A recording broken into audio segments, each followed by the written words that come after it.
I'm Julie Herman of Jaybird Quilts and Lazy Girl Designs, and welcome back to the Slicker Tote Sew Along.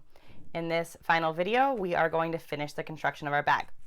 So at this point, this is what you should have, which is a piece that looks like an open bag, which is what it is. You have your handles, everything is sewn, we pressed our vinyl nice and flat again, and I went over to the machine and top stitched this. And as I mentioned, sometimes it's perfect and sometimes it's not. It's all going to be on the inside, in the inside of the corner, so you won't see it at all. So I ended up with a little bit of a pucker, and I could tell it was happening, so I decided to sew from one side, kind of stop, create the pucker, and from the other side so that the pucker's in the middle, because if it was more on one side, you might see it. The next step is we need to sew some lines to create the bottom of our bag and to top stitch the top of our bag. And this can be seen in the diagram on the right hand side of page 3 of the printed pattern, page 4 if you're working from the PDF. In that, Joan shows it from the lining side, and if you're going to be using a marking pencil or whatnot, it's probably best to do it from that side. But I find I have the most success using tape. Especially with this, if I'm doing it from the other side, I can't see what's going on this side, and this is the side that's important to me, so I like to top stitch from the side that's important to me so I can make sure nothing weird like that happens or nothing shifts. So I'm going to use tape. So 2 of the lines that we are going to top stitch are just going to be a 1/4 inch below either side. And if you find that it's really hard to do a 1/4 of an inch because of the bulk of all of the stiff stuff here, it is totally okay to do 3/8 or 1/2 inch, whatever works best for you. And then we need 2 lines in the center. And what's important is that those are the same distance from the edges of the bag. And I'm just going to get a big ruler and measure those, and then I'll show you what I'm going to do with my tape. So I'm lining my ruler up here on the 11.5 inch line, and I'm going to take my blue painter's tape, and it's important here that you make sure that you use a tape that can easily come off and will not damage the vinyl. Blue painter's tape will not damage the vinyl. I don't recommend leaving it on for long, like taping this and then not sewing it for days and days, because it might damage it. I haven't tested to see what happens if you leave it on for like a really long period of time. I have a feeling that's probably not a great idea. So I suggest taping it, sewing it, and getting it off. Let me just get this lined up. Okay. And then I'm going to come from this side. And if you don't have a big square ruler like this, you can use the lines on your mat for this point, like we did when we were aligning the handles. So I'm going to get another piece. This tape just blends right on in with my cutting mat. Blue is my color. And line that up. And it should be even. It looks about even. It's important that these lines are parallel, because what these lines are is going to create the bottom of the bag. These 2 lines of stitching that we're creating are going to create where the bag is going to fold, so it's important that they are parallel to each other. If they're not, pause and see what's going on before you do any other steps. So we're going to head on over to the machine and sew 4 lines of stitching. I'm over at my machine. And one more quick thing I do want to point out is that it can feel like things are shifting right now because there currently is no top stitching or anything holding these 2 pieces together in the middle. So I find sew tights are really helpful, and I like to line them up here along what will be the bottom of the bag. It prevents things from shifting. If you don't have sew tights, there's nothing else that you can use at this point, because if you put pins or anything in, it would leave holes. So if you don't have sew tights, sew very slow and carefully to make sure that things don't misalign and you don't end up with any puckers or shifts. We're going to begin by top stitching the first edge of the bag, and because I don't want to end up with that thread nest, what I like to do is sew onto a scrap of fabric, and I do have my thread is coordinating, and I'm using a 3.0 stitch length, and then I'm going to pull this to the back left, and I'm just going to hold it out of the way, and then I can trim it off after I finish this stitching. And as I mentioned, this can be anywhere from a 1/4 to 3/8. It could even be a 1/2 if that's what works for you. I'm going to do probably close to 3/8. I'm going to line it up with the edge of my foot so that I can keep it nice and straight. I'm starting about a 1/4 to a 1/2 inch on the project, and I'm going to stitch a tiny bit and then back stitch. And you want to be really careful here because you cannot take this stitching out without it showing. So anything you do now on the slicker if it's an oops, it's going to be a visible oops. So it's really worth making sure that your lining is not poking out like this and is wrapped to the back. And I will sew this nice and slow. There is no race because I want this to look great.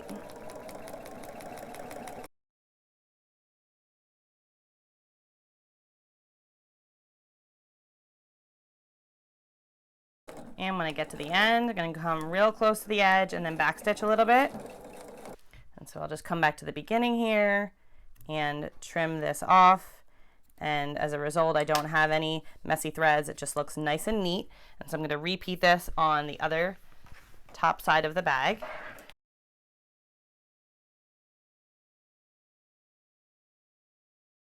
Now that I have my ends done, it's time to sew in here. And depending on your machine, you probably don't have enough room to put your project totally over here flat and get to that line. But we want to keep things nice and smooth. So what I suggest is to just pick one kind of place to roll or flatten it a little bit. And that way you can be nice and flat at your machine and nothing's going to be in the way here. You don't want to have any reason that you need to start and stop more than just checking where you're at. And again, I am still going to sew onto my scrap. Pull that to the back left. And I'm just going to sew just about a thread or two away from the tape. I don't like to sew on the tape. If you do, it can usually peel right off, like if you're doing foundation paper piecing, but I prefer not to sew on the tape.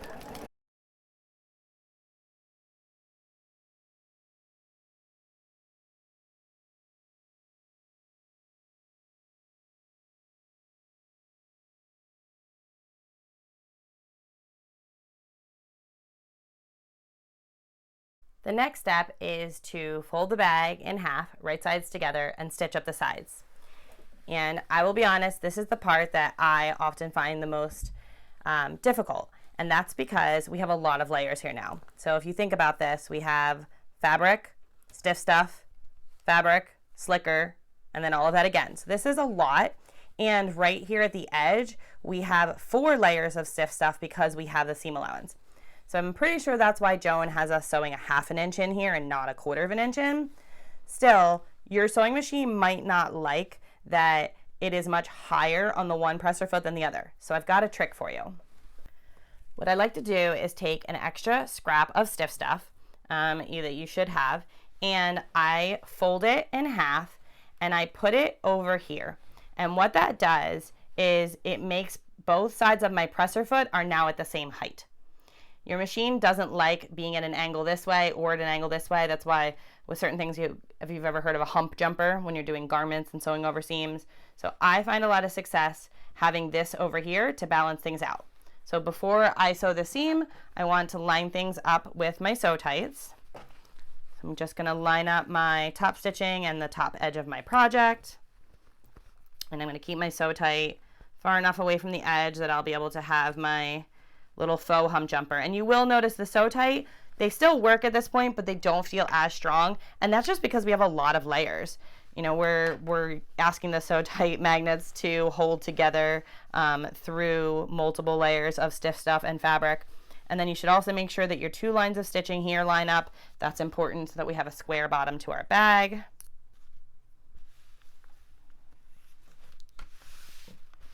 I'm not going to worry about clipping the other side right now. I'm just going to work on one side at a time. And you can try without this first and see how it works and then see if your machine likes it. One thing to note though is if you do stitching right now and then you have to take it out, if you sewed too far into your project, those holes will be seen on the side of your bag. So if you sew a 1/2 inch and then you end up having a problem and you need to fix something, when you go back, I suggest doing 5/8 so that you make sure that all of your stitching will be hidden in the seam allowance. You'll just have a slightly narrower bag. It won't really affect things very much. So again, sew on my scrap, pull that out of the way. And I'm just going to get things lined up to my 1/2 inch. And I like to also start on the project and then go back because you do have that bump up here as well.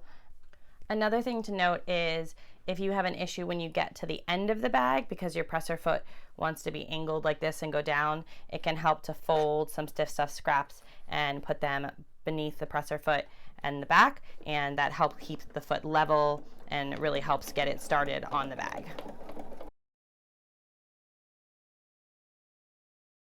Now that we have both sides sewn, it's really starting to look like a bag.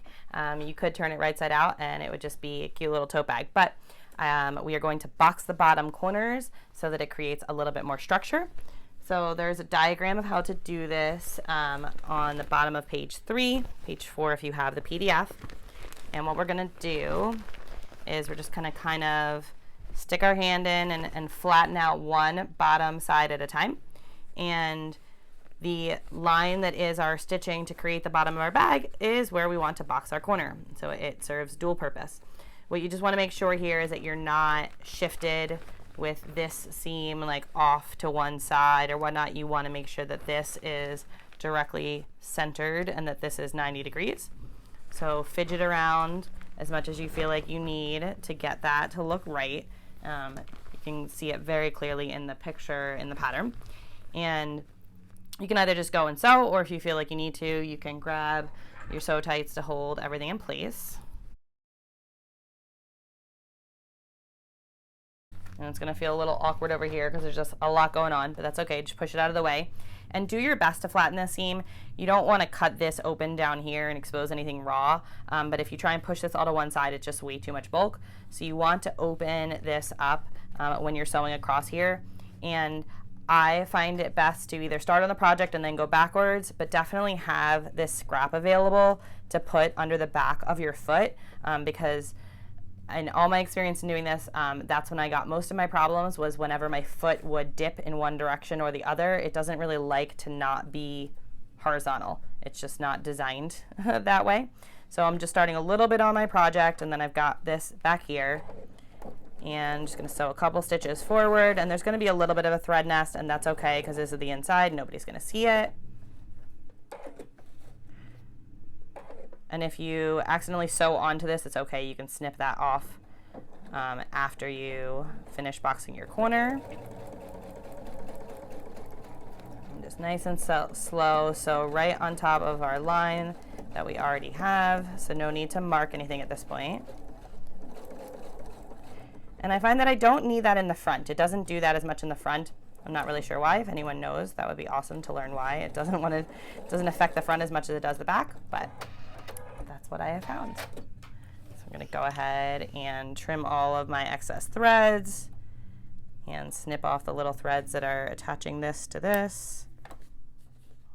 Even though this is the inside, I like to keep things as nice and neat as possible so that it looks nice and finished. One last thing I want to do before boxing the other corner is I want to finish this side of the bag, and I want to do that by top stitching at the top here, and you can see that in the pattern as well. And normally I like to sew with my machine set flush into my table, but I find for this step that it is easiest to have the exposed arm of my machine. So if you have the ability to do that, you might find that helpful.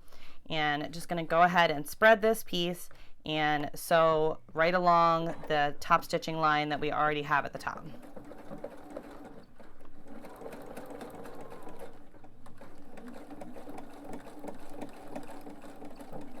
And I like to backstitch and go over it a couple times.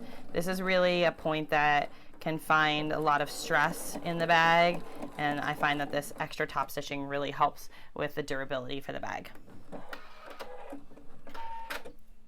And now I'm going to go ahead and repeat for the other side of the bag.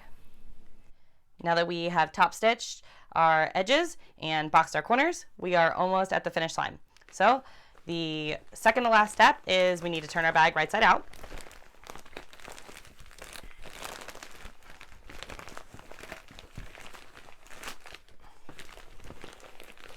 And it's a little bit more difficult than if there was no slicker, but it's not terribly difficult. Just take a little bit of time and be gentle with it. And then we want to press out using our hand, make the corners nice and crisp.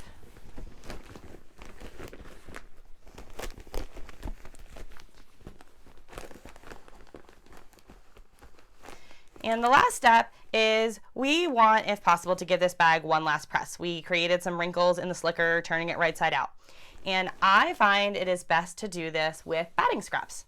So if you have some scraps of batting from making a quilt, they work great here. If you don't, just find something similar and kind of fold them so that they fill out the bag so that you can make the bag as nice and square as it would be if you had it full of goodies to go to the market or the beach or wherever you want to go. Now that the bag is nice and full, we're going to go ahead and take our pressing cloth again and our iron at a medium heat, and we're just going to press our vinyl one last time.